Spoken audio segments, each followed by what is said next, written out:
This is not how Emily Foster envisioned meeting her fiancé's father for the first time. The emergency room at St. Mary's was in its usual chaos. For the third shift in a row, she was working non-stop, filling in for a sick colleague. 2 days on her feet were taking their toll. Her eyes were blurry and her hands shook slightly as she filled out another chart. "Emily, there's a patient with a laceration in cubicle 3, Nancy, the head nurse, called out, holding out a medical card. "Looks like a work-related injury." Emily nodded, fixed a loose strand of hair, and headed in that direction. In the examination room, a stout man in his 50s with broad shoulders and calloused hands sat on the couch.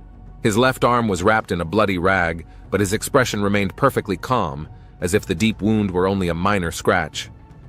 "Robert Richardson," he introduced himself, staring intently at her name tag. "Had a bad experience with the drive shaft. Nothing serious, just a little snag." "Let me decide how serious it is." Emily smiled, putting on sterile gloves and carefully unwrapping the blood-soaked cloth. "Are you a mechanic?" "I own an auto repair shop," he nodded, not even flinching as she began to work the edges of the deep laceration. "On the south end of town. Richardson and Son. Maybe you've seen the sign?" As she examined the wound, she could feel his steady gaze on her. Something in that gaze made her inwardly tense, though outwardly she remained professionally calm. "I'm told you're engaged to my son," he said suddenly, breaking the silence. Emily looked up in surprise. "I beg your pardon?" "James Richardson, tall guy, architect. Told me he proposed to a girl in the emergency room, showed her a picture of you. Guess it wasn't such a big world to meet here." "I'm a resident," Emily corrected herself, and then it came to her. "You're James's father. He's told me so much about you. I just didn't think we'd meet under these circumstances." The awkwardness of the situation made her blush. James had indeed mentioned that his father was an auto mechanic and small business owner, but she had pictured him differently. Less imposing. "So that's what you're like," Robert continued to study her with undisguised interest. "James showed her pictures of you, but they didn't convey all the attractiveness. My son has always been good at choosing." Emily concentrated on treating the wound, trying to keep her tone professional. For some reason, his compliment seemed a little out of place, but she chalked it up to overwork. "It's a deep wound, Mr. Richardson. It's going to need at least 10 stitches. I'll administer the anesthesia now." "Call me Robert," he smiled as he watched her draw the anesthetic into the syringe. "Since we'll be family soon, I don't like formalities with loved ones." Their wedding to James had been set for early fall, and by summer, when her apartment was undergoing a long-awaited renovation, James had offered to move in with him temporarily. It made sense. They were planning to live together after the wedding anyway, and the extra 3 months under the same roof would only strengthen their relationship. "Dad won't mind," James assured her, hugging her. "The house is big enough for everyone to have their own space. You don't have to overlap all the time." The day they moved in, Robert met them on the doorstep and was emphatically friendly and welcoming. "Welcome to our home, Emily." He helped her with her suitcase, picking it up easily with his strong arms. "I hope you like it here. Has James shown you your room yet?" The Richardson house was a spacious 2-story mansion in a quiet suburb. A neatly trimmed lawn, a 2-car garage, a well-kept backyard with a barbecue, and a small pool typical middle-class American prosperity achieved through years of hard work. "Mom picked it out," James explained, noticing her admiring gaze as they climbed the wide staircase to the 2nd floor. "She had great taste. We hadn't changed much since she died.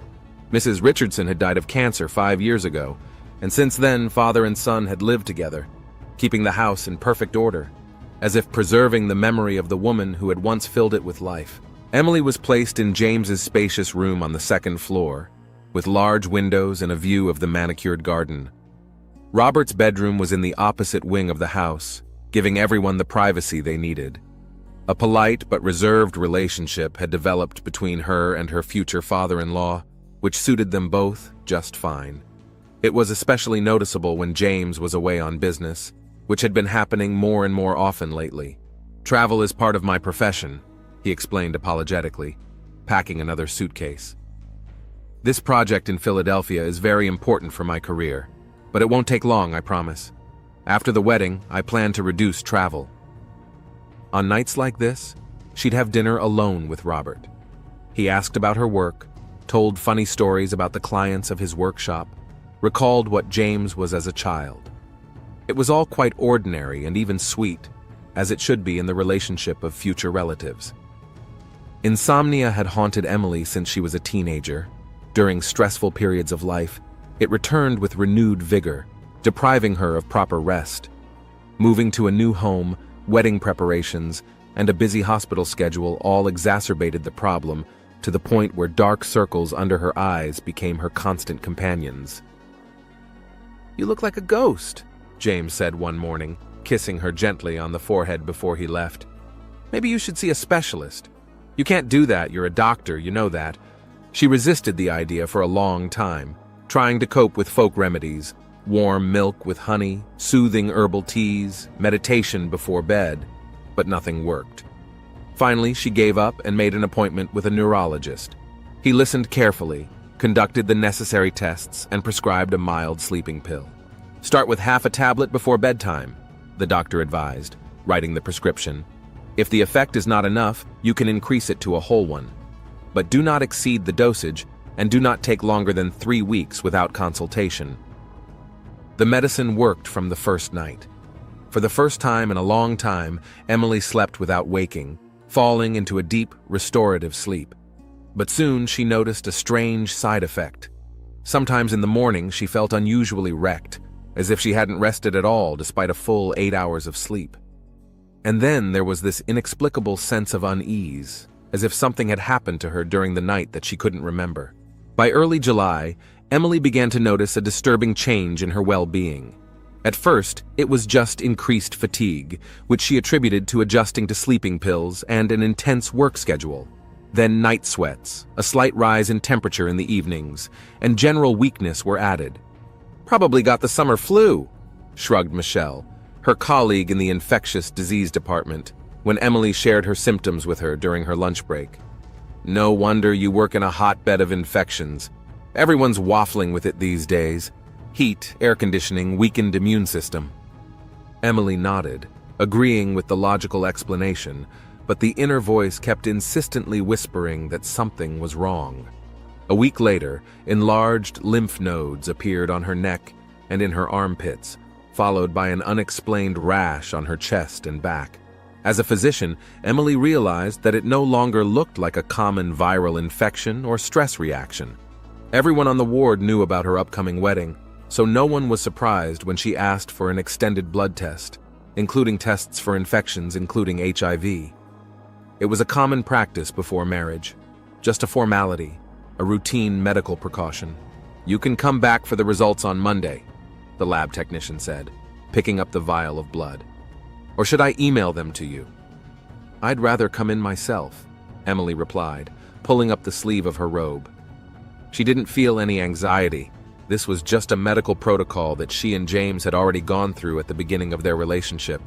A pure formality. Monday came unexpectedly quickly.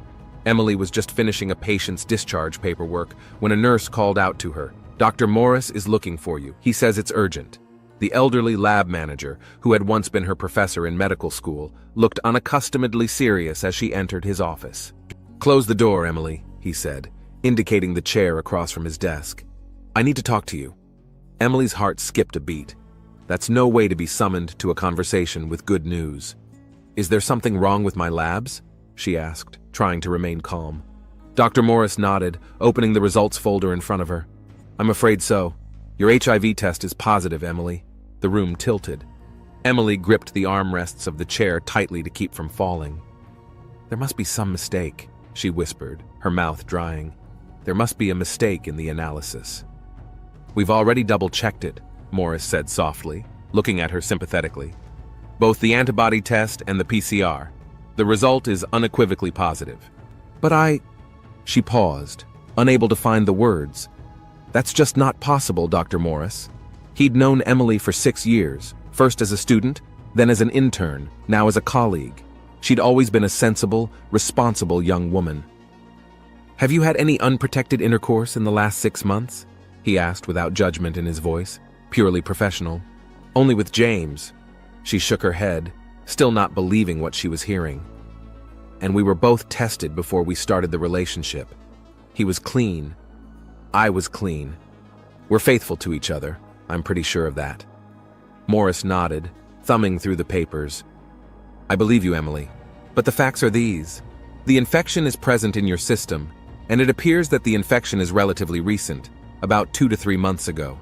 This is evidenced by the antibody ratio and the presence of an acute phase. Emily froze. 2 to 3 months ago. It coincided with her moving into the Richardson house.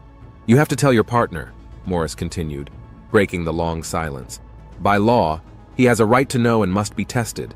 You also need to make a list of everyone you've had close contact with. She nodded, unable to utter a word.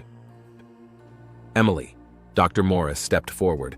I know it seems like the end of the world right now, but I have to tell you as a doctor, modern therapy can control the disease. You'll live a long, full life if you start treatment now. It's no longer a death sentence as it was 20 years ago. Emily listened to his words, but it was as if they were passing through a fog. Suddenly, like a flash, a thought flashed through her mind, and she tried to push it away. Robert, she whispered almost inaudibly. What? Dr. Morris interjected. Nothing.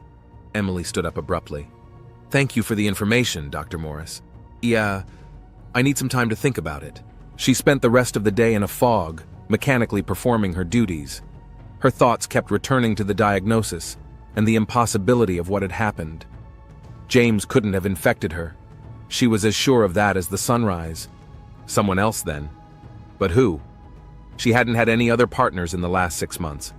There had been no accidental injections at work, no blood transfusions or other medical procedures. She'd been sitting in the kitchen that evening, mindlessly flipping through a medical reference book, when the front door slammed and Robert walked into the house. He smelled of motor oil and whiskey. Apparently, he'd stopped by the bar after work. Bad day? He asked, noticing her pale face and sleep-deprived eyes. A little tired. Emily tried to smile, but her lips wouldn't do it. Robert opened the refrigerator, pulled out a bottle of beer, and deftly opened it against the edge of the countertop. James called today, said he'd be delayed another 3 days.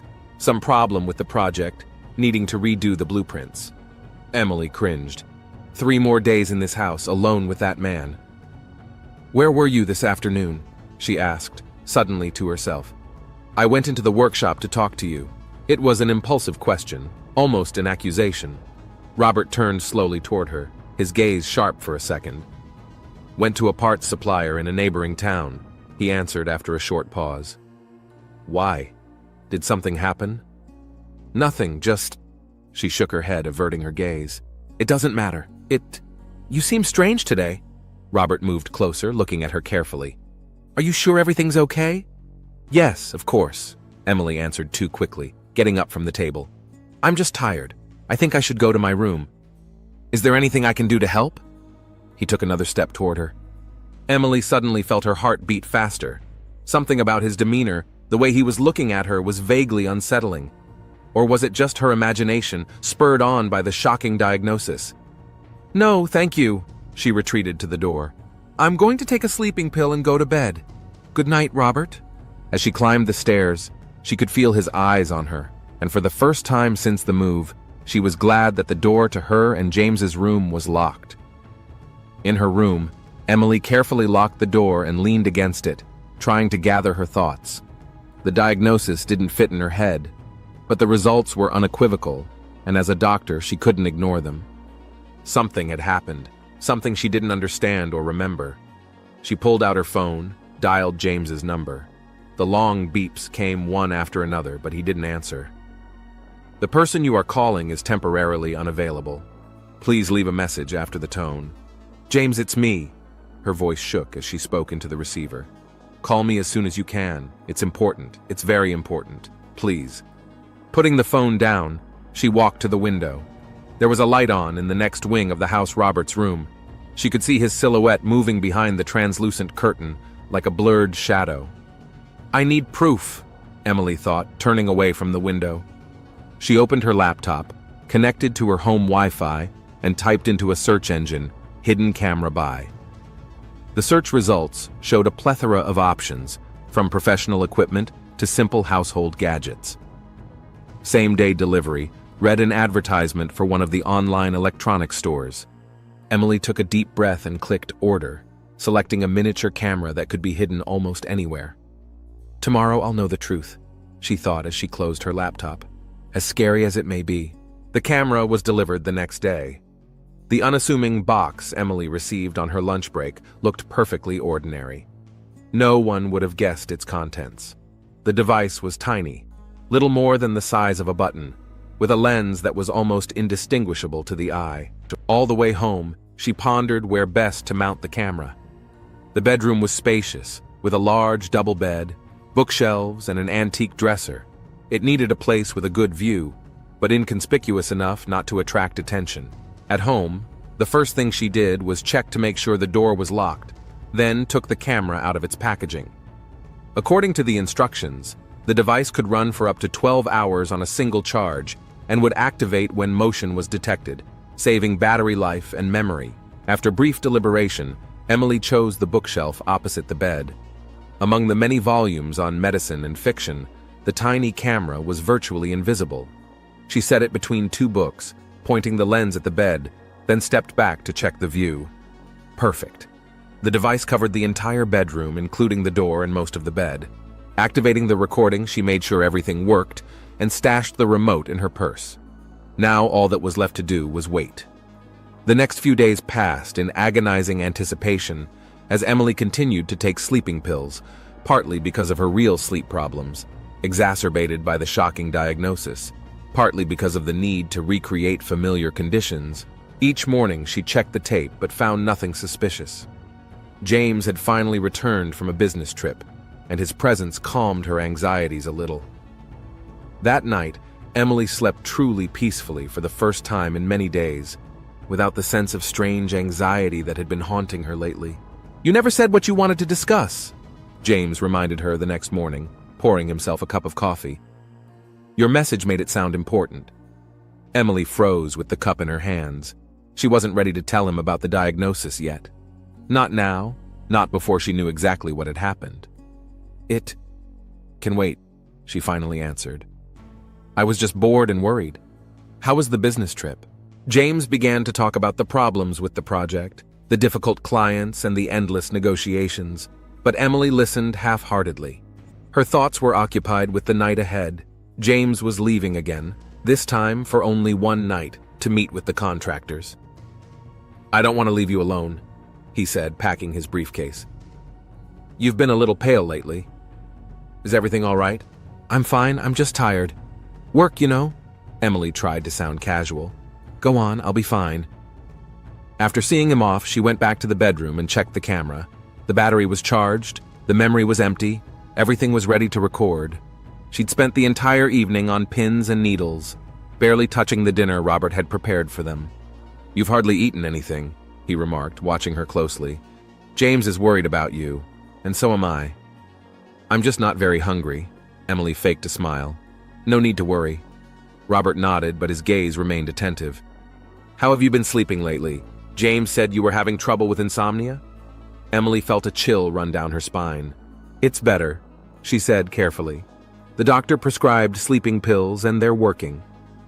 "That's good," he smiled, and there was something in his smile that made her want to leave the room immediately. A good night's sleep was very important. After dinner, Emily went up to her room, citing fatigue. Locking the door, she checked the camera again, making sure it was properly set up and activated. Then she took her sleeping pills as usual, leaving a glass of water on the bedside table, and went to bed, trying to calm her racing heart. She woke up late, feeling a familiar heaviness in her whole body and a strange feeling as if something had happened during the night. The clock read almost noon. She had slept longer than usual. Rising from the bed with difficulty, Emily went first to the bookshelf. The camera was in place, the LED indicating that it was recording. With trembling fingers, she pulled out the memory card and inserted it into her laptop. Opening the file, she clicked play. The first few hours of video showed only a dark, quiet room with her lying motionless in bed. Nothing out of the ordinary.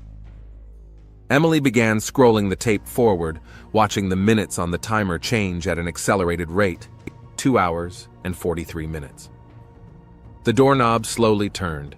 Emily inhaled convulsively, stopping the scrolling and returning to normal speed.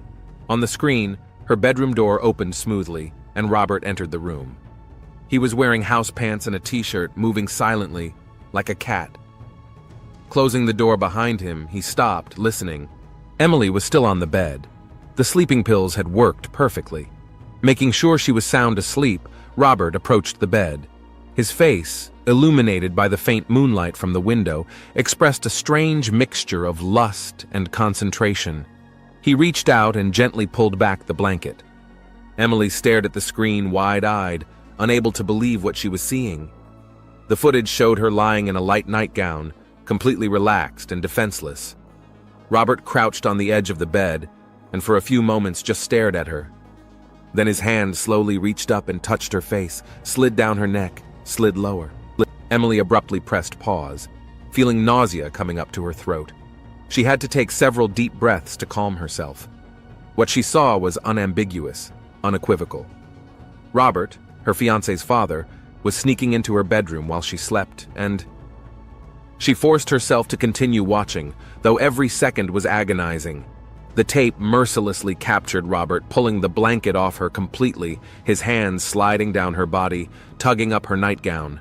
Then he stood up, quickly removed his clothes, and lay down beside her. The nausea came with renewed vigor, and Emily barely made it to the bathroom in time. She threw up. With shaky hands, she washed her face with cold water, avoiding looking at her reflection in the mirror. Then she stood for a few minutes, leaning her forehead against the cool tile, trying to cope with the hurricane of emotions. Returning to her laptop, she forced herself to watch the tape to the end. There was no doubt about it. Robert Richardson had abused her while she was helpless under the influence of sleeping pills. And by the looks of it, it wasn't the first time he'd done it. The tape showed him carefully adjusting her clothes, covering her with a blanket as if nothing had happened, and then silently leaving the room, closing the door behind him. Emily closed the file, unable to watch any longer. Everything was crystal clear now. The diagnosis, the strange feeling in the morning, and the inexplicable sensation that something was happening to her at night. Robert obviously knew about her HIV status and was deliberately putting her at risk by not using protection. As a doctor, she understood that infection during a single unprotected exposure was not 100%, but the likelihood increased with repeated episodes. And judging from her condition and the way Robert had acted confidently on the tape, there had been several such episodes.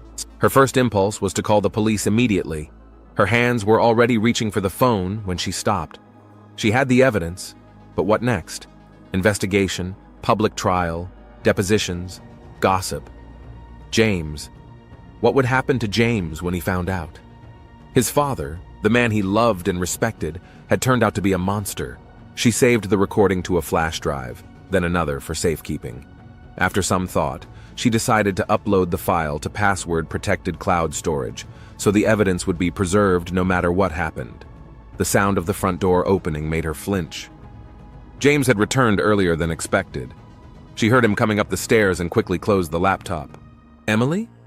His voice sounded concerned. "Are you home?" "Yes, I'm here," she replied, trying to sound normal. When he walked into the room, smiling his usual warm smile, she almost didn't have the heart to tell him the truth. Almost. "We need to talk," she said quietly. "Sit down, please." The smile faded from his face, replaced by concern. "Is something wrong?" "Yes," she took a deep breath. "It's hard for me to even begin, but James, I've been diagnosed. HIV positive." He froze, unmoving, as if he didn't understand what she'd said. "What? But how? That's impossible."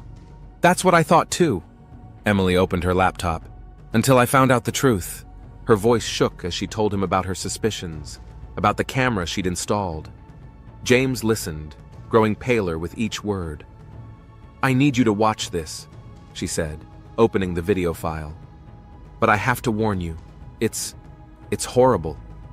She turned on the tape from the moment the door opened and Robert walked into the room. Unable to watch again, Emily turned away to the window, but she could hear the sounds from the screen and James's heavy breathing. When the tape ended, there was dead silence in the room. Emily slowly turned around. James sat motionless, his face white as chalk, his eyes wide open, terror frozen in them. "James!" she called out cautiously. He didn't answer. He didn't even seem to hear her. Then his hands began to tremble, his face contorted in a grimace of rage and pain. It was an expression Emily had never seen on his usually calm, smiling face. "I'm going to kill him," James whispered faintly. "James, wait!" But he was already on his feet, clenching his fists so hard his knuckles turned white. "Where is he? He should be in the workshop, but listen!"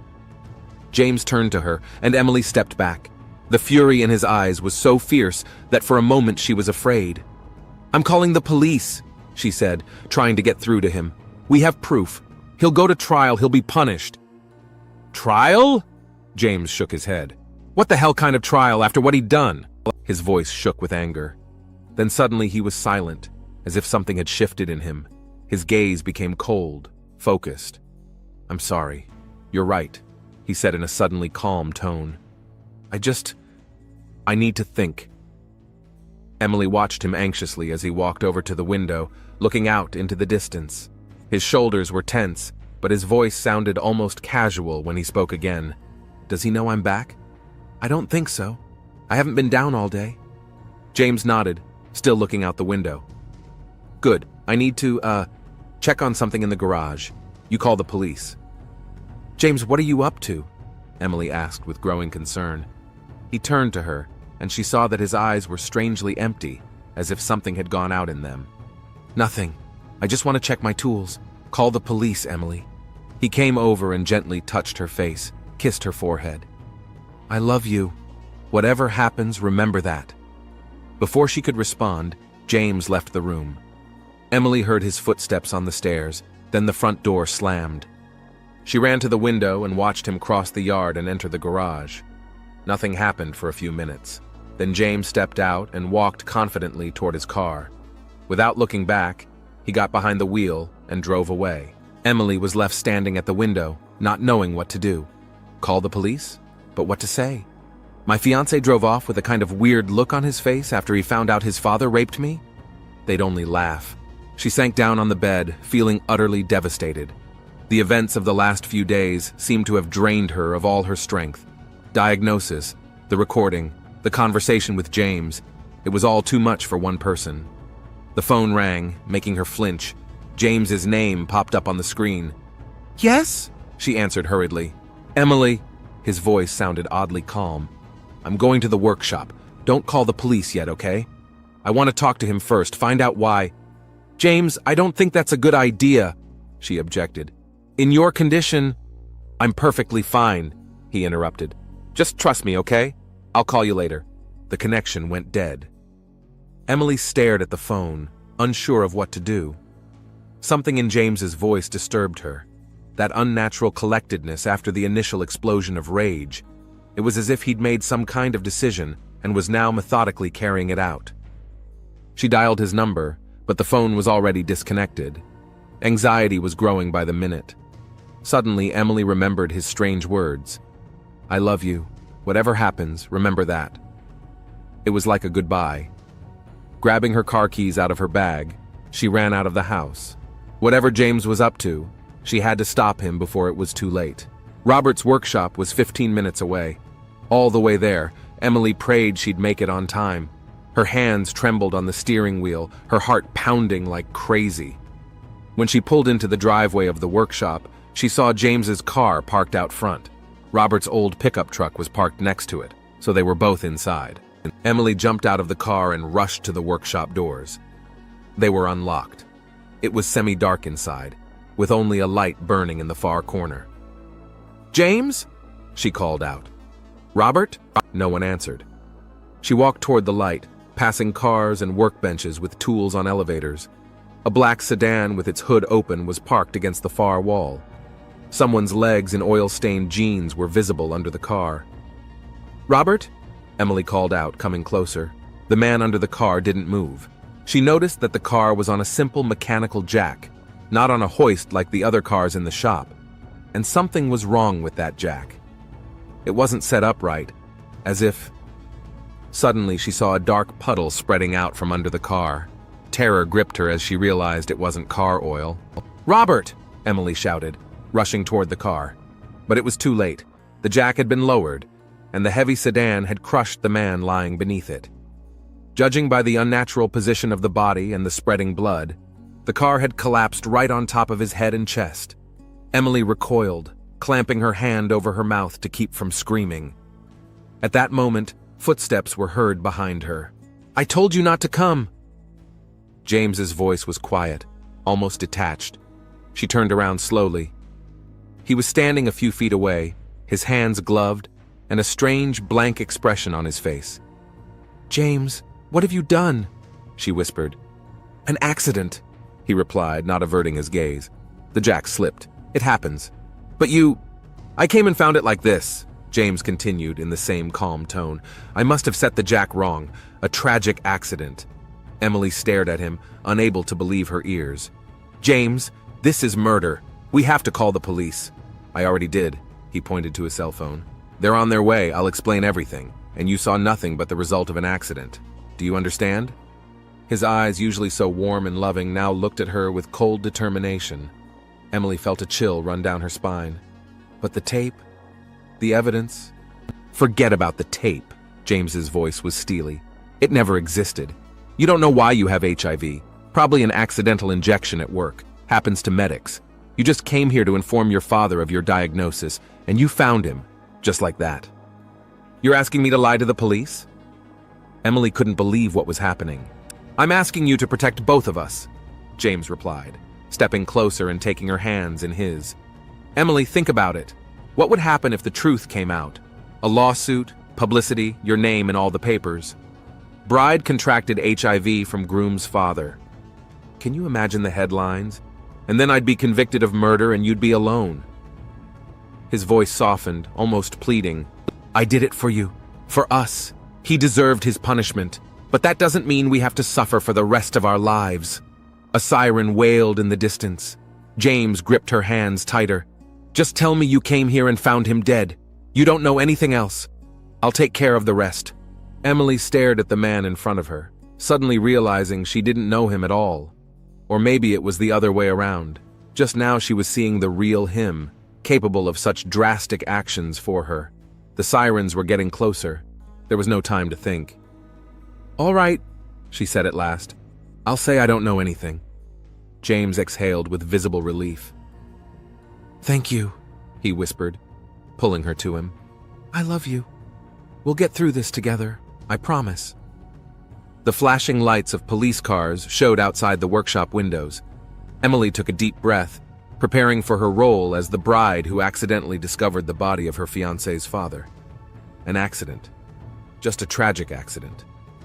But deep inside, she knew nothing would ever be the same again.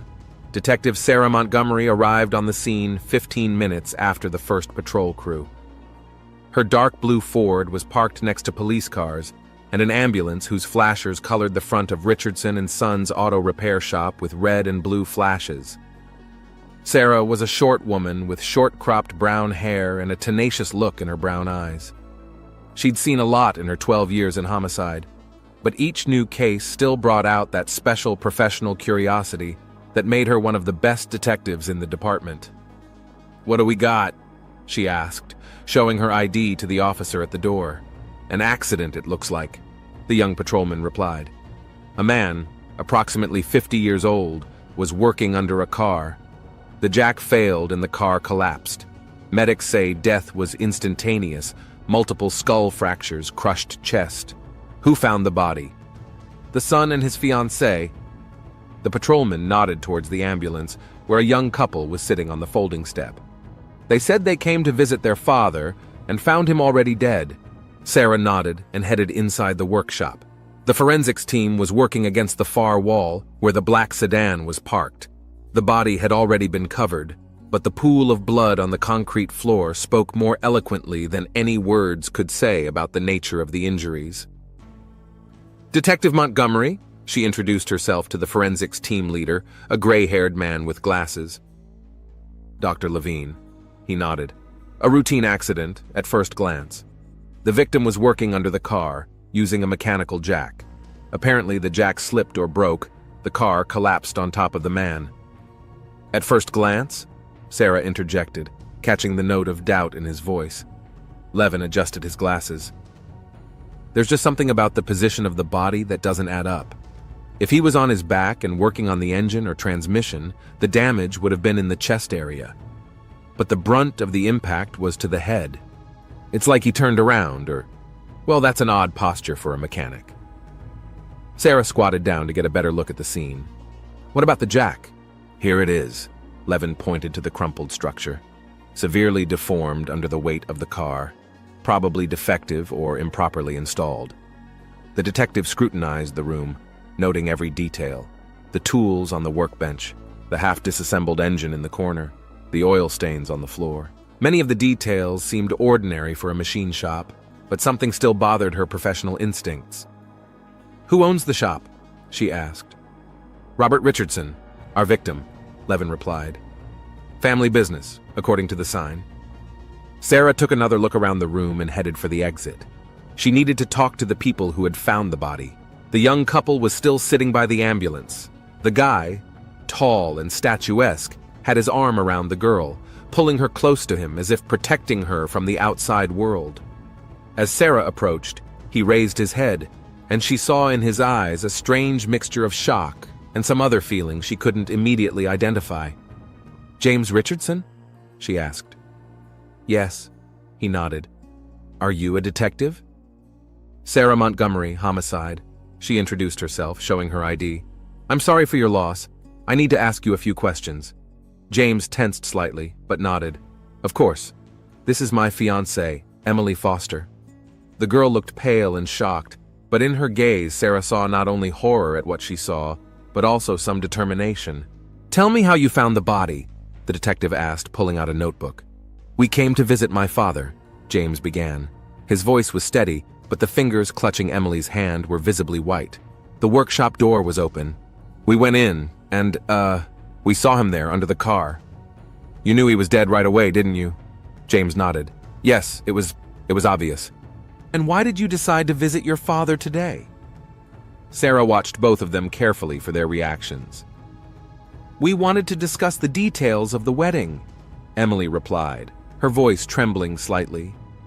James and I are getting married in 2 months. And you both drove separately? The detective noticed 2 cars on the other side of the parking lot. Not together? I was on a business trip, James explained. I got back early and drove straight here. Emily arrived a few minutes after I did. Sarah made a note in her notebook. Did your father work alone? No helpers? No other mechanics? There was one, Mike, but he quit a month ago, James answered. My dad was going to hire a new one, but for now he was doing fine on his own. The detective continued to question them about Robert's daily routine, his habits, his health, his family relationships. The answers were logical and consistent, but something in the couple's behavior made her feel they weren't telling the whole truth. Miss Foster, do you work alongside Mr. Richardson? Sarah asked, changing the direction of the conversation. No, I'm a resident at St. Mary's Hospital, Emily replied. A doctor? Sarah raised an eyebrow slightly. So you have a medical degree? Yes, I'm finishing my residency in general internal medicine. And when you arrived, you didn't try to help? The detective's voice sounded slightly incredulous.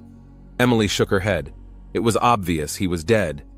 The injuries were incompatible with life. Sarah nodded, making another note. Then she looked at James. Your father was an experienced mechanic, right? 25 years in the trade, he confirmed. Opened this shop when I was 5 years old. And he could make such a grave mistake when installing a jack, especially working alone? James tensed. What do you mean? It's just strange that such an experienced mechanic didn't use the hoist that was installed in the workshop, but opted for a simple jack, Sarah explained. And the posture in which he was found? It's unusual for someone working under a car. Dad often ignored safety rules, James said firmly. I told him that many times. Mr. Richardson, where were you last night and this morning before you came here? Yesterday I was in Philadelphia on a job, an architectural project. Got back this morning about 11 o'clock, went home, then here. And you, Miss Foster? I was at home. Emily's voice was firm. I was resting after the night shift. Sarah made a few more notes, then closed the notebook. Thank you for the information. We'll be in touch if we have any further questions. You should probably go home and get some rest. Was it really an accident? James asked, getting up. Or do you suspect something else? The detective looked at him carefully. At the moment, we're treating it as an accident, Mr. Richardson, but we're obliged to check all leads. As the couple left, Sarah returned to the workshop where the forensics team were finishing their work. Anything interesting? She asked Dr. Levin. Nothing unusual, he replied. All the injuries are consistent with a heavy vehicle crash. Time of death is about 3 or 4 hours ago. What about the jack? It's an older model that's seen a lot of use. Could have been an original defect, metal fatigue, but the lab can tell us for sure. Sarah nodded and walked slowly around the room, examining every corner. A bottle of whiskey and a couple of glasses were in the far locker. On the desk was a stack of bills and some medical papers. She picked up the top sheet and frowned as she read the diagnosis. HIV positive. Levin, she called out. Take a look at this. The forensic scientist walked over, looked at the paper. Test results. From the looks of it, the victim was HIV positive. And for a long time, judging by the readings, Sarah tapped her finger thoughtfully on the document. I wondered if the son knew about it. Taking the papers as evidence, she took another look at the scene and walked outside. Something told her that this case was not as simple as it seemed at first glance. Sarah spent the next few days gathering information on the Richardson family. She learned that Robert had been widowed 5 years ago when his wife died of cancer. Since then, he had lived alone with his son in a spacious house in the suburbs until Emily, James's fiancée, had recently moved in. According to acquaintances and neighbors, relations in the family were normal, with no apparent conflict. The medical examiner's office confirmed that the death was due to injuries sustained in the car crash, and the victim's blood contained traces of alcohol sufficient to affect coordination. That explained the possible error in jacking the car. And yet something kept Sarah from closing the case. Her intuition, honed over years of investigating, told her there was something more lurking here. On Thursday, 3 days after the incident, she arrived at the Richardson house again. James opened the door, looking tired but collected. Detective Montgomery? There was surprise in his voice. Is something wrong? Just wanted to go over a few details, Sarah replied. May I come in? He stepped back reluctantly, letting her into the house. Of course, Emily's at work right now. In the living room, Sarah noticed the pictures on the walls. Family portraits, snapshots of a young couple, a smiling woman, must be the late Mrs. Richardson. Getting ready for the funeral? The detective asked, taking a seat in the chair. Yes, tomorrow. James remained standing. A modest ceremony, just close friends. Sarah nodded. Mr. Richardson, what did you know about your father's medical condition? The question caught him off guard. What do you mean? We found medical records in the workshop. Your father was HIV positive. Did you know that? James froze, his face visibly pale. No, I didn't know. When did this happen? According to the test results, the infection wasn't new, at least a few years. Sarah watched his reaction carefully. Does that surprise you? Of course. He rubbed his face with his hand. My father never told me about it. I thought I knew everything about him. And your fiancée? The detective suddenly asked. She's a doctor. Could she have seen the symptoms? Emily only moved in 3 months ago. James shook his head. And her father hadn't been open with her. Sarah caught something odd in his tone, as if there was a different meaning behind the words. Mr. Richardson, she stepped forward, if you know anything about what happened in the workshop, now would be a good time to tell me. James held her gaze. I've already told you everything I know. It was an accident. Are you sure? Sarah didn't take her eyes off him. Because some of the details don't add up, like the position of the body, or the fact that an experienced mechanic used a faulty jack when the shop had a hydraulic elevator. Dad often neglected safety, James repeated. I warned him many times. One more thing, Sarah continued, ignoring his explanation. The forensics showed that the main impact was to the head and upper chest, as if your father hadn't just been lying on his back under the car, but had been crushed suddenly when he tried to get out. James didn't answer, only clenched his fists so hard his knuckles turned white. Or as if someone had deliberately lowered the jack, Sarah finished. That's a serious accusation, Detective. James's voice sounded cold. Do you have any proof? Not yet, she admitted honestly. But I keep looking. At that moment, the front door opened and Emily entered the house. When she saw the detective, she froze on the threshold of the living room. Detective Montgomery? Her voice sounded surprised but calm. Is something wrong? Just confirming a few details about the incident, Sarah replied. In fact, you might just be able to help. As a medical professional, have you noticed any symptoms in Robert Richardson that indicate a health problem? Emily glanced at James, then shook her head. No, he seemed perfectly healthy. Why? We found out he was HIV positive, Sarah reported. Probably has been for a few years now. Emily's face didn't change, only her eyes widened slightly. I didn't know. He never talked about it. Miss Foster, Sarah looked directly at her. If you know anything about Robert Richardson's death that can help the investigation, now is the time to tell me.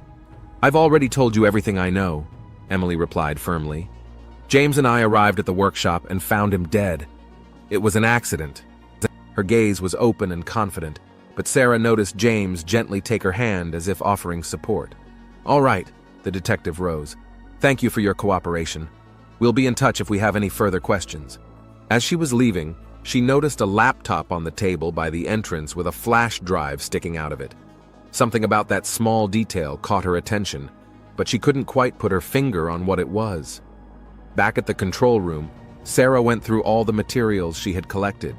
The technical report confirmed that the jack was defective, with a crack in the base that could have caused it to fail suddenly. The fingerprints on the tools belonged only to Robert. No signs of struggle or bystanders were found. Everything pointed to an accident. And yet, the next morning she attended the funeral, standing at a distance and watching the mourners. The ceremony was modest, as James had promised a few dozen people, mostly Robert's co-workers and clients. James and Emily stood side by side, holding hands and accepting condolences. Sarah noticed the way Emily clung to James, as if seeking protection, and the way he hugged her, gently and tenderly. The glances they exchanged occasionally showed not only sorrow, but a deep, almost desperate affection for each other. After the ceremony, Sarah approached them. Again, my condolences. Thank you, Detective, James nodded. Is the investigation finished? Almost, she said, but I'd like to take another look at your house if you don't mind. Just a formality. James frowned. Today's not a good day. I understand, Sarah nodded. How about tomorrow? After a brief hesitation, he agreed. Okay, come in the morning. The next morning, Sarah arrived at the Richardson house with a search warrant. James opened the door, looking surprised. A warrant? Really? Just procedure, the detective explained, to close the case. He reluctantly let her and the forensics team in.